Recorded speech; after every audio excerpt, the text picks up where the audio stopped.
We're live. Hello. Hello, everybody. Well, we got the three cast today, not the four cast, because some people are, dentist appointments. Some people are traveling Greece. Some people are fashionably late.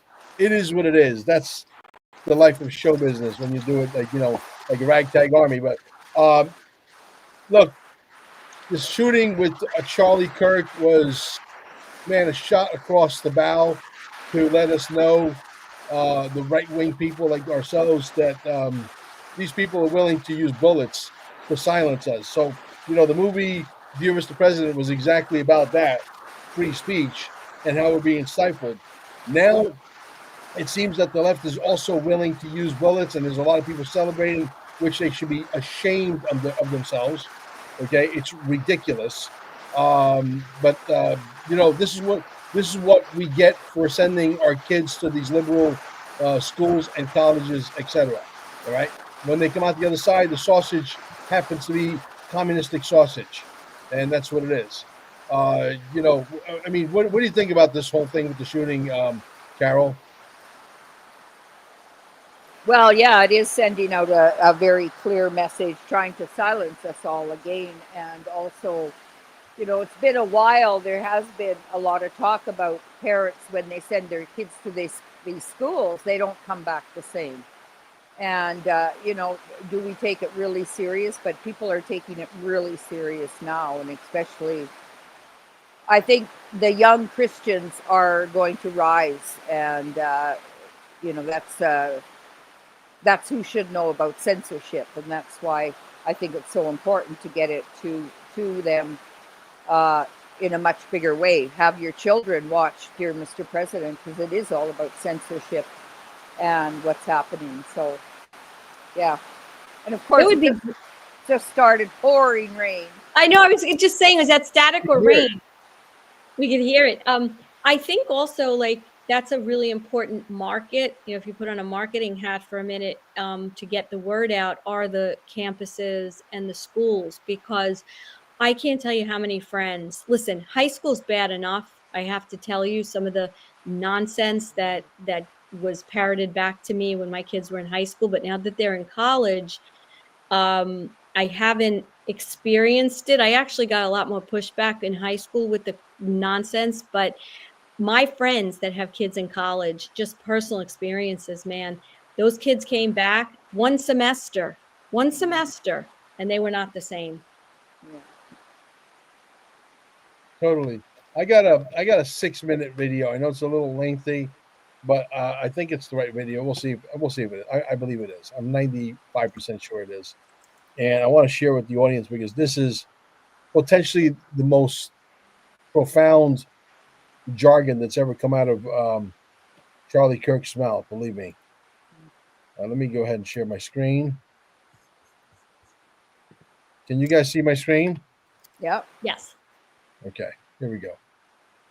He's a billionaire from New York. You hear it? An escalator who was three times married and twice divorced. Could be a little A louder. little louder. That it's with a billionaire from New York who was formerly a planned As loud as it goes. donating Democrat to Gorsuch and Kavanaugh and 200 judges on the Supreme Court. Why is it that a guy that never served before in American politics was able to renegotiate NAFTA, get us out of the WTO, tell the WHO to go pound sand, tell the UN to go pound sand, renegotiate NATO altogether, get us out of the JCPOA, make sure those billions of dollars we spent on Iran are not going there anymore, move the embassy to Jerusalem, recognize the Golan Heights, deregulate the American economy, make us energy independent, finally build the wall? Why is it that that guy did it? It's because every single other person that preceded him, besides President Reagan, was part of the problem.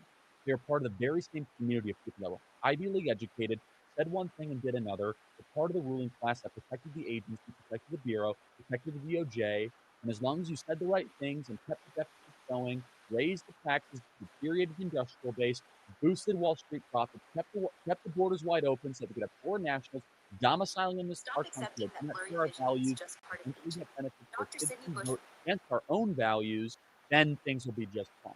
Why is it that this guy's different? Because unlike any other president, he could have been in the ruling class. He said no.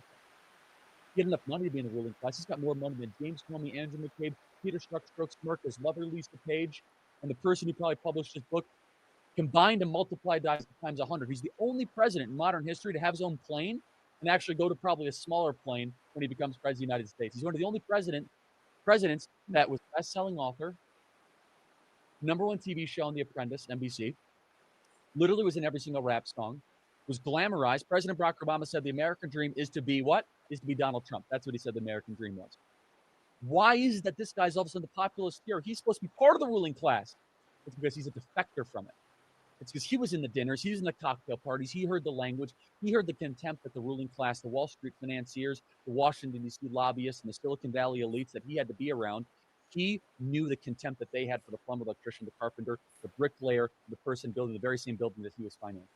So he took the woman rank mentality, the philosophy that built that woman rank quicker and better than anyone could have imagined, despite the New York City bureaucracy and the municipal burdensome rules. And he said, I'm going to bring this to Washington, D.C., and I'm actually going to do something that a politician has never done before. I'm going to tell you the truth, no matter how brutal and honest it is. I'm going to do what I say I'm going to do.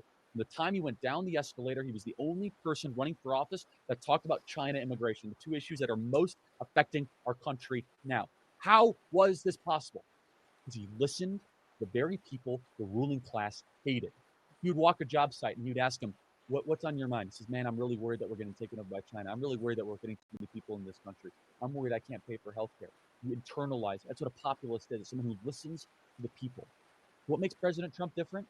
This is a president who didn't need his job. He's the only president in American history who's going to be poorer after becoming president than before. He's not going to sign a book deal big enough to possibly make up for the gains. His son, investigated by every single authority imaginable, from Bob Mueller to the House Intelligence Committee to Adam Schiff, to the Federal Bureau of Investigation, after being set up for that very same meeting. His businesses audited and currently under criminal investigation by the New York Attorney General for no reason and no grounding further. His other son, Eric Trump, his charity gets shut down for self-dealing despite no evidence at all. He just wants to give treatment to cancer kids, St. Jude's Hospital. His 11-year-old son, under constant and daily attacks for just existing as a teenager or early, a 12 or 13-year-old in this society. How dare he live? He's the only person that will be more damaged materially, philosophically, and morally. Every other president ends up better on the back end. They end up being able to write their stoic journal and drama and being better respected. This guy is a vessel for us, a vessel for those of us that have nothing but resentment for the kingdom of Washington, D.C. The type of people that think everything is just perfectly fine because we just built a Hermes. Hermes is now in Reston, Virginia. Don't you know? Louis Vuitton's in Fairfax County, everybody. Things are great. Didn't you know that we literally have Dolce & Gabbana now in Georgetown? Things must be wonderful. You go into Washington, D.C., the cranes are as far as you can possibly see. The construction cranes, they're trying to rebuild the Parthenon, the Giza pyramids quicker than anything I've ever seen. It's more construction happening in D.C. perpetually. Why? It's the only place in America. This is why 8 out of 10 of the wealthiest counties in America are around Washington, D.C. The only place in America where they get richer at gunpoint. They have a multi-trillion-dollar cash flow happening into their center, into their power structure every single year, not because we want it. If Chicago and Minneapolis and Detroit, if people get rich there, they have to convince you to buy their products. Maybe it's manufacturing, maybe it's automobiles, maybe it's Best Buy, which is, of course, a Minneapolis company. But Washington, D.C. is different. They do it at gunpoint. This is why Trump is different, and that's why I like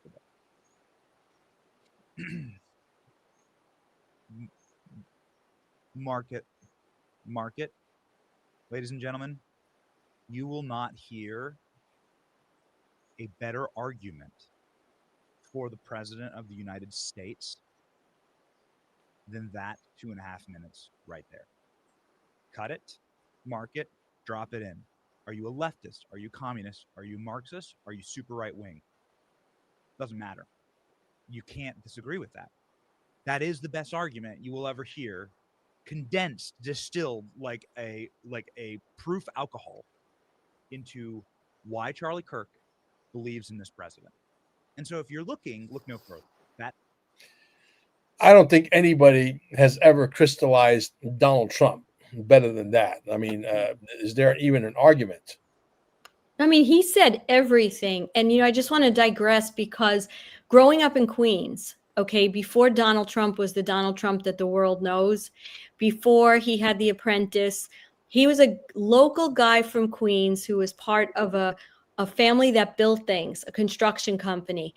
And in addition to that, anybody who grew up in the area saw him as a small town hero, because what many people have come to know and many people don't know is that this man had a heart of gold for anybody who helped him. He was a man who walked on job sites and saw alcoholics strung out, had talks with them, told them to get themselves together. He's a guy who helped people when no one else will, to help their child get to a hospital in the middle of a snowstorm. He's a man whose limo got a flat tire, and when somebody pulled over to help him, he paid off their mortgage. And the stories go on and on and on.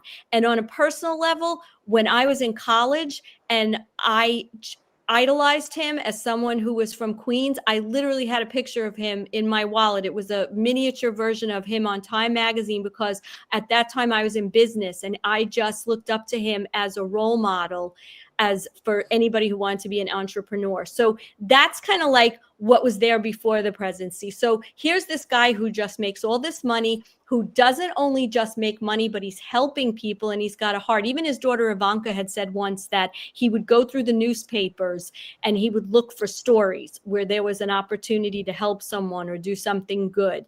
So, you know, I think that that's the side that the media has never shown. And Charlie Kirk puts that together in such a beautiful way in that interview that shows people what was he to gain, unlike all these other politicians that have been around all these years. I thought it was a beautifully crafted interview. Yeah, there's no question.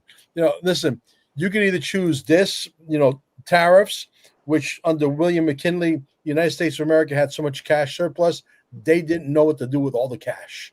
Okay, getting rid of the IRS, back during William McKinley, we didn't have an IRS. Okay, there was no property taxes. There was nothing. None of this nonsense. Or you can have the party that allows this to happen. Let me show you this video. How long is this one? This one's only a minute and change. Oh, okay. Here's top 5 snacks that are fucking up your body. You definitely don't expect what will be number 1. Number 5, crackers. Soft, buttery, and fake as fuck. These flaky bastards are made with bleached flour, seed oils, and enough preservatives to outlive you. Number 4, Welch's Fruit Snacks. Fruit, my ass. This is candy in disguise. Corn syrup, sugar, gelatin, and a sprinkle of bullshit marketing. Number 3, Takis. Hot, spicy, and dumb as fuck. These satanic spirals are pure acid for your gut lining. Packed with artificial colors, flavors, and enough salt to mummify a cow. One bag and your stomach's begging for mercy. Number 2, soda. Still the goat of dietary destruction. One can delivers a sugar bomb that nukes your insulin, erodes your teeth, and turns your liver into mashed potatoes. And don't even start with that zero sugar shit. It's the same poison in a suit. And finally, number 1, fucking Doritos. The final boss of processed bullshit. These crunchy triangles are weaponized with MSG, artificial flavors, and addictive seasoning dust that sticks to your fingers like shame. You don't eat Doritos, you inhale them like a damn junkie. So snack like this daily, and don't be shocked when your body turns into a bloated, hormone-fucked mess. Here's top. Now, you know, look around you. Look at what you see. This is what we have produced.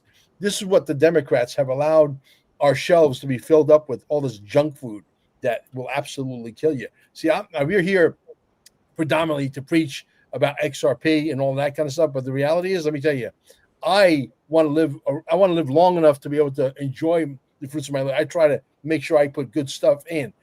This is the biggest criminal thing as far as I'm concerned. Cisco 2 months ago announced, oh, by the way, RFK, we're not going to put any more, poisons in the food.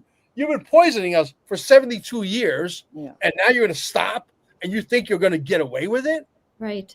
This is criminal. You're playing with people's lives. Of course. You're playing with people's health, which we know for a fact that you guys are all invested in the pharmaceutical industry. We know you're heavily invested in the drugs that keep everybody in a zombified state. We know. And so you're poisoning us with chemtrails. You're poisoning us with the food. All of that stuff is very real, right? And so do these people, do these companies think that they're going to get away with murder? Me personally, look, RFK's got his hands full. As far as I'm concerned, he should have we need a police force for the food industry to make unannounced visits and say, if you got poison in your food, we're going to take everybody to fucking prison. absolutely nothing to do with. Well, let me tell you, I disagree with one thing you said. You said the Democrats. I totally disagree. It's It's not even the both right. parties. It's everyone. Because if you go back to the 70s when aspartame first came out, okay, who in the 80s approved it to go in when they've already proven that at high temperatures, okay, that this stuff is like formaldehyde for the body? It was Yeah. Rumsfeld. So we are not talking about a party. We're talking about a cabal that it doesn't matter what your label is that has worked against us to poison us. And personally, my own personal opinion is that the pause, whatever you want to call it, between 45 and 47 was the time when a lot of this started happening, and they're just revealing it now. We had food plants blow up. We had cows, thousands of them just keel over dead. I think that was the start of saying enough is enough and we're going to start fixing it. Now we're just hearing about it. Yeah, absolutely. Well, Carol doesn't have to worry too much about that. She's down in Costa Rica where stuff is a little bit more natural than up here in the Northeast, or the Florida, and you're in the Northeast. But anyway, needless to say, yeah, look, I think they got their hands full. Do you think that they're gonna be able to fix the food chain, the food supply chain like that? I don't think so. I really think that these corporations are thumbing their nose, saying, "No, we've been poisoning you guys for the last 70 years, and we're going to continue to poison you. Fuck you. What are you gonna do?" I don't know if they're going to get away with it. And quite honestly, we really don't know what's going on because, as we know, we hear things after they're done, so to speak. So what happened during COVID when none of the shelves were full? Do we really think it was because of the truckers per se?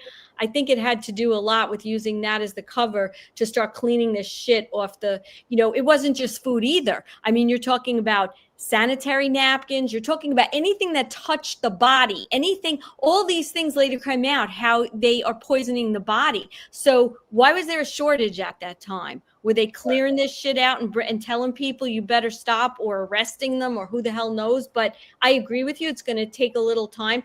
I'm so grateful everything on that list, and I hope people in the chat respond. I don't have any of that, but I have one daughter who eats these Takis once in a while. So I'm going to tell her she's not getting them anymore, because all that stuff is like the American diet. Absolutely. You want to comment, Carol? Well, I think it's a time for education for people, like get educated on everything. And then it is a choice. And they were even furious. Didn't something happen with the, what do you call them? Food stamps. And you can't buy certain foods like colas and stuff like that. Didn't something like that happen? I didn't know about that, but maybe that's part of the change, right? Wouldn't you say? If it happened? Yeah.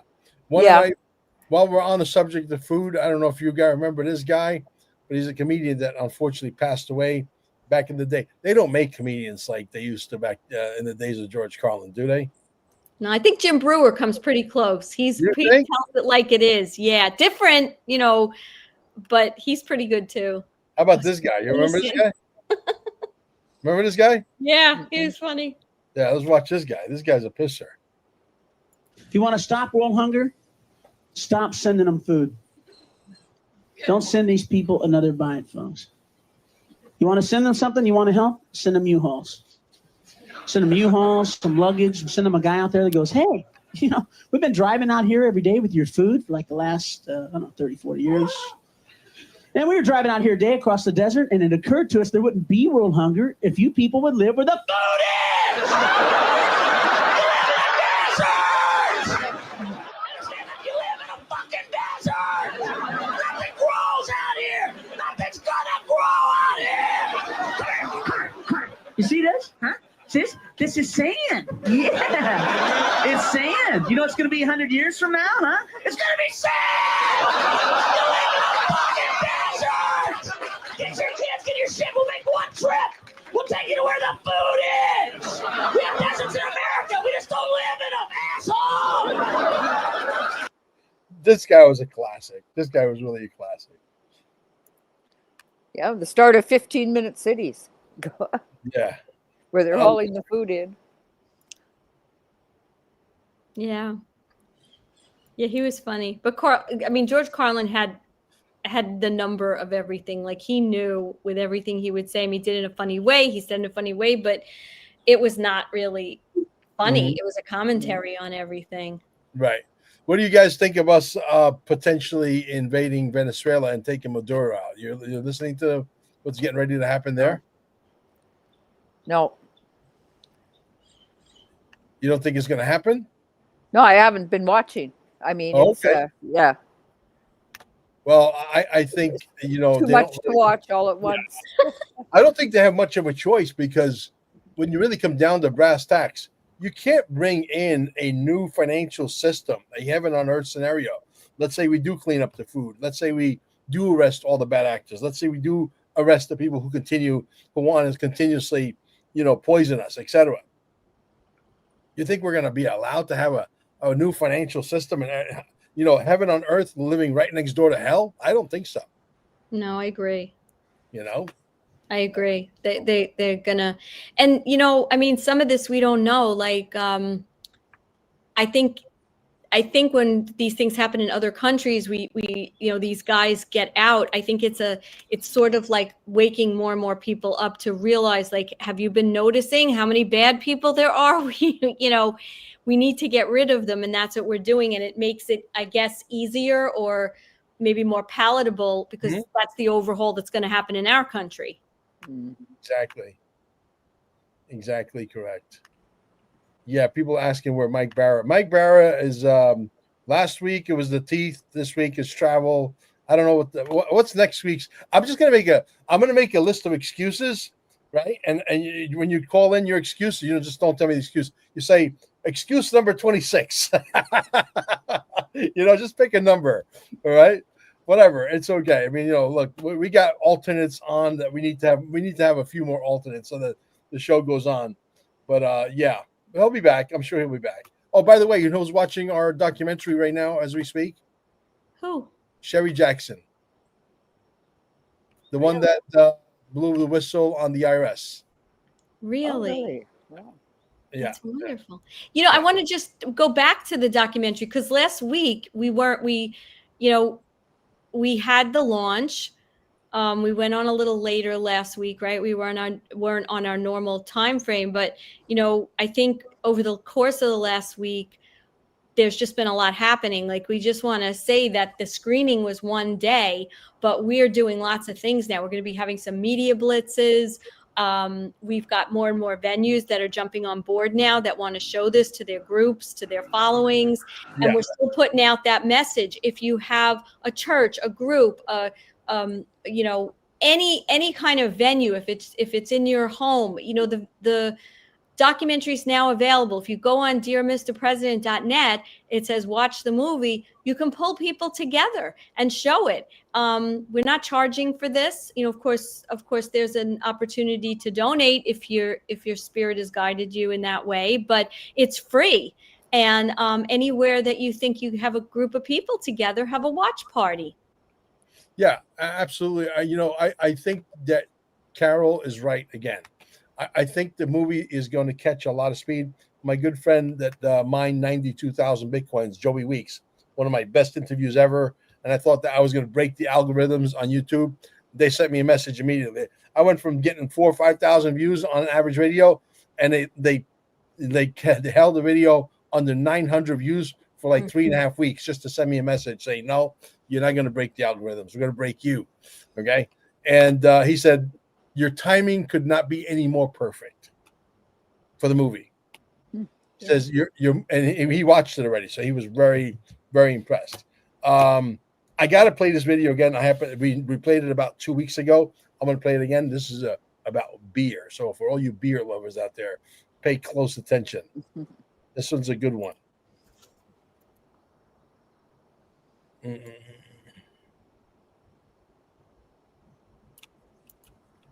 Here we go. Did you know beer wasn't always full of feminizing compounds? Before the 1100s, it was brewed with wild herbs, not hops. And definitely not glyphosate sprayed crops bottled in BPA lined cans. It was called Gruit. made with herbs like yarrow, mugwort, juniper, and heather, plants that supported the body, sharpened the senses, maybe even fired up the male spirit. It was brewed by women, shared in rituals. Beer was alive, intimate, powerful. Then came the 1100s. The church and the crown wanted control, so they taxed the herbs and pushed hops instead. Why? Longer shelf life, easier to regulate, and some historians argue it was deliberate, a way to suppress male vitality, to sedate the fire, because unlike those wild herbs, hops are estrogenic. They soften the edge, dull the mood, tilt the balance. Grew it disappeared. So did the herbal knowledge, so did the women who brewed it, and beer, it became what it is now. Hormone warping, mass produced, and profit packaged. So no, beer wasn't always making men soft. It once gave them strength. Maybe it's time we bring that back. I think we should. I Wow. really do. I think we need to bring that recipe back immediately. The war on masculinity and divine feminine is just unbelievable to just turn us into good little soldiers who work and pay taxes in an enslaved system.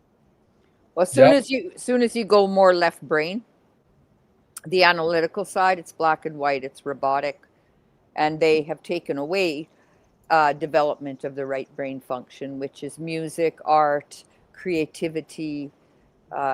So it's they've steered us, competition, sports, bread and circus, back to that, instead of playing and using our creativity and honoring the arts. Yeah. Yeah, they've been messing with us for a long time. I don't know what it's going to take to win the war, but I still say the army is definitely an option that Donald Trump needs to exercise quickly, because there's still too many swamp creatures. I don't think people would be shocked. I think people can handle it. I think they can handle the truth. I think we should be ready to go. I don't know what's stopping him. Do you guys have any idea why it's not happening? I think it is happening. I just think this idea of going on, like we've been told through the years, there's going to be an EBS and all that. I don't know if that's going to happen. I don't know if that's real. I don't think any of us really do, except the people who know. But I do think that if they haven't yet, they're probably doing cleanups that we can't see. I mean, you said yourself, there's so much to clean up. There's so much to do. So I'm going to make the assumption that they want to get to a certain point with the behind the scenes before they make it public. What else can we interpret, right? We're awake. I don't know if it's a matter of awakeness. I think it's more just a matter of, did we get to the point that we feel we're ready to clean up a lot behind the scenes before we start showing things in front? I think we're way behind. I think even Donald Trump would have loved to be much further along than where he's at right now, to be quite honest with you. There's too many forces against him. But let's watch. I'm sure you guys know who Russell Brand is, right? Yeah. It's one of my favorite guys who's waking up a lot of people. Yes. Out of respect for you and your show, I've brought some facts. The pandemic created at least 40 new big pharma billionaires. Pharmaceutical corporations like Moderna and Pfizer made $1,000 of profit every second from the COVID-19 vaccine. More than two-thirds of Congress received campaign funding from pharmaceutical companies in the 2020 election. Pfizer chairman Albert Bourla told Time magazine in July 2020 the company was developing a COVID vaccine for the good of humanity, not for money. And of course, Pfizer made $100 billion in profit in 2022. And may I just mention that finally, and this is also a fact, that you, the American public, funded the development of that. The German public funded the BioNTech vaccine. When it came to the profits, they took the profits. When it came to the funding, you paid for the funding. It's difficult not to... But I will just add one thing. It is possible that these are greedy capitalists who made a lot of money. All I'm querying is this. Yes. Is if you have an economic system in which pharmaceutical companies benefit hugely from medical emergencies, where a military-industrial complex benefits from war, where energy companies benefit from energy crises, you are going to generate states of perpetual crisis, where the interests of ordinary people separate from the interests of the elite. And cottage industries. And Bill, once you create an industry like checking you, I still get checked to see if I have COVID because it's a cottage industry. People started making money by sending a nurse to my house, and now no one wants to give up that gravy train. Exactly what it is. It's a gravy train, and you know, and once they're used to it, they don't want to easily give it up. Mm-hmm. That's Well, for sure. we could clearly see that. Don't they? The rumor is he's Bill Maher is Hugh Hefner's son. Whether it's true or not, I don't know. But we could see how they've controlled him, how his narrative has changed, huh? Absolutely. Yeah, absolutely. I came across this one video that I sent to my good friend Frank. He's like a research buff for stem cells. He loves. As a matter of fact, my mom just had two sessions of stem cells and Myers cocktail and vitamin B12 and all kinds of steroids. You know, this is a plant that resembles the aloe vera plant, but it's not the aloe vera plant. And being that you are down there with all a bunch of plants there, Carol, you might be able to recognize what this is. Good luck. Can you see that? Mm-hmm. This is the #1 plant to put more stem cells in your circulation. Hello, I am Christian Drapeau. I'm a stem cell scientist and author of the book Cracking the Stem Cell Code. Over the past 20 years, I have studied 20-some plants for their effect on releasing stem cells. Aloe macroclada is so far the top plant. To the untrained eye, this looks like aloe vera, but it is not aloe vera. It is Aloe macroclada that is endemic to Madagascar. There's about 65 species of aloe in Madagascar, and Aloe macroclada is the only one that has been used for centuries to make a product called Vahona. It's a product that is sold into markets throughout Madagascar, and it's used by people for all kinds of health issues, but more specifically for old age. If you want to basically age with strength, vitality, to be able to continue to work in the field well into your 80s, even 90s, they use Vahona. So when I heard about Vahona from a colleague, I just thought that looks like a real good candidate for a plant that has an effect on stem cells. So we tested it, and we discovered that Aloe macroclada almost double the number of stem cells in circulation within 2-3 hours of consumption. This is the wild, right? Pretty wild. So how do you get that? I mean, I know where it's indigenous. I got it in my bookmarks. I bookmark all the shippies. I'm a research junkie myself. You know, I'm a information junkie, and I definitely want to go check it out and see if I can. I mean, look, if you buy it on Amazon, what are the chances you getting a good one? Probably slim and none.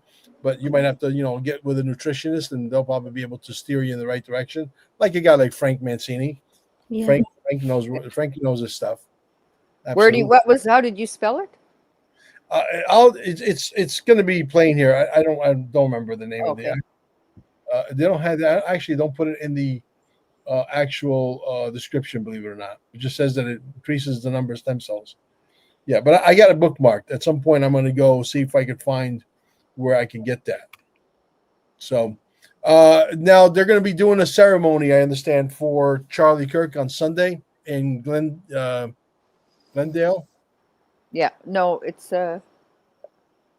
Gilbert, isn't it? Gilbert? No, maybe it was Arizona, anyways. Phoenix. Glendale, Arizona. Yeah. So in the stadium, I bet you there's going to be hundreds of thousands of people. 80,000 it holds. The stadium is going to hold 80,000. There's going to be 380,000 people coming on top of the 80,000 for sure. Yeah. Did you see the amount of people that they had in London and New York protesting all the illegal immigration? Yeah. Crazy. So anyway, I don't know if we have anything else to discuss today, except for maybe next week we'll have a better turnout. Yeah. Yeah, I feel like it's a little bit like, all of us are working so hard. Like I'm looking at us all. We're just like, we're like a little tired this week from everything. And of course we're going to be gearing up again, to just, but I think maybe we cut it a little short this week. And we just want to thank everyone, right, for just watching the live stream and continuing to share it. Yeah, we launched we didn't pull it. We left all the videos that we loaded up, but then after the shooting, we launched a new version where we basically attribute the movie Dear Mr. President to Charlie. If you guys can get it out there, because look, I just re-uploaded it to YouTube. I think we got like 339 views. I wish I was making that up, and that got uploaded a couple of days ago. And that's a channel that's got 52,000 subscribers. Really? We were born at night, but not last night, right? Yeah. Yeah. Ridiculous. But I'm sure that once a few big people get a hold of it, I'm trying to get in touch with, what's his name? Patrick Bet David. Mm-hmm. And I had one of his staff members contact me, actually. And so we're going back and forth. I said, listen, if you just watch the video, you will feel compelled to hand deliver it directly to Patrick yourself. All right. So we'll see what happens. We'll see. Yeah. Guys. Just to let you know, Joe said he's created the page on IMDb. Yes. And he started uploading everything there and getting everyone's credits in and stuff. So. Awesome. Yeah. Well, he can't enter the credits, just so you know, Carol, because it's an official name. So we need to get all our podcasters to give us what is the official name they want on there. And that's why, I can enter it, you can enter, anyway, they can enter it themselves, but we don't want to do it for anybody. So if any of our podcasters are watching right now, get in touch with myself or Carol. I know, Carol, you're going to be traveling soon. Yeah. You can send it to both of us and I'll, pick up the slack.